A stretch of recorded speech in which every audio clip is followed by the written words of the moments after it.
जी, underground hip hop scene से निकले बालन ने अपने गानों में भ्रष्टाचार और सिस्टम पर सवाल उठाए और आज उसी सिस्टम को बदलने की कोशिश कर रहे हैं। नेपाल के संसदीय चुनावों में युवा ताकत का कमाल दिख रहा है। रैपर से नेता बने काठमांडू के पूर्व मेयर बालेंद्र शाह की नई पार्टी राष्ट्रीय स्वतंत्र पार्टी नेपाल चुनाव में भारी बढ़त के साथ आगे चल रही है।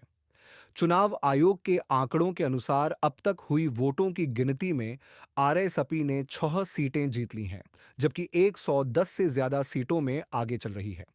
इस तरह 35 वर्षीय बालन शाह नेपाल के अगले पीएम बनने के सबसे प्रबल दावेदार बन चुके हैं। नेपाल में पिछले साल हुए जेसी आंदोलन के बाद वहां हो रहे यह पहले आम चुनाव हैं। इन विरोध प्रदर्शनों के चलते तत्कालीन पीएम केपी शर्मा ओली को इस्तीफा देना पड़ा था और संसद भंग कर दी गई थी। उसके बाद 165 संसदीय सीटों के लिए गुरुवार को वोटिंग हुई, जिसमें बालन शाह की आरएसपी और केपी शर्मा ओली की सीपीएम यूएमएल समेत 67 राजनीतिक दलों के उम्मीदवार मैदान में थे। अब तक आए रुझानों में बाल शाह की आरएसपी ने 6 सीटें जीत ली हैं। 110 से ज्यादा सीटों पर आगे है ओली की सीपीएम। यूएमएल 7 सीटों पर लीड कर रही है, जबकि नेपाली कांग्रेस ने अभी तक सिर्फ एक सीट जीती है, 10 पर आगे है बालन शाह। खुद झापा 5 सीट से पूर्व पीएम केपी शर्मा ओली को भारी अंतर से पीछे छोड़ते हुए दिख रहे हैं। अब की मतगणना में बालन को 13,000 से अधिक वोट मिल चुके हैं। ओली को सिर्फ 3,000 के आसपास वोट हासिल हुए हैं।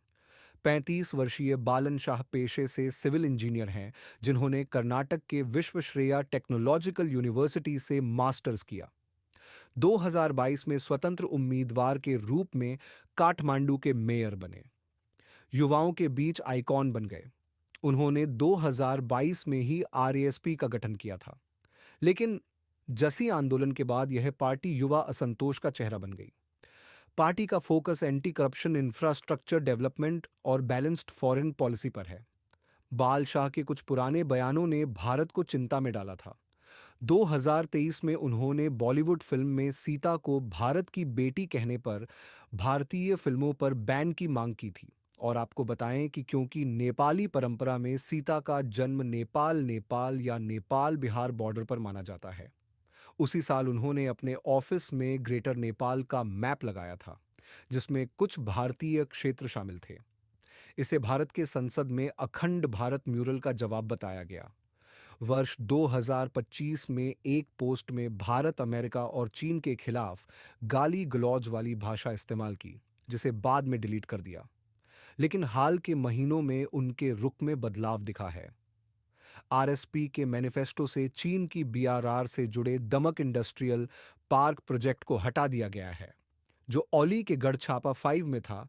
ये भारत के लिए राहत की बात है, खासकर सिलीगुड़ी कॉरिडोर की सुरक्षा के लिहाज से। आरएसपी बैलेंस्ड विदेश नीति पर जोर दे रही है। आरएसपी के घोषणा पत्र में संतुलित विदेश नीति की बात कही गई है। माना जा रहा है कि अगर बालन शाह सत्ता में आते हैं तो वह आर्थिक सहयोग, बुनियादी ढांचा विकास और भ्रष्टाचार विरोधी सुधारों पर जोर दे सकते हैं।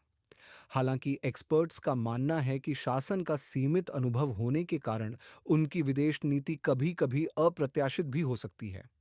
बालन शाह का जन्म 27 अप्रैल 1990 को हुआ। वह पहले नेपाल के अंडरग्राउंड हिप हॉप सीन के बड़े नाम थे।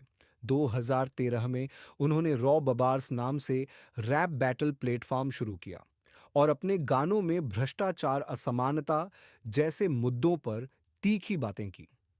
बाल शाह ने 2022 में निर्दलीय उम्मीदवार के रूप में काठमांडू मेयर चुनाव जीता और 61,000 प्लस वोटों से बड़ी पार्टियों को हराया।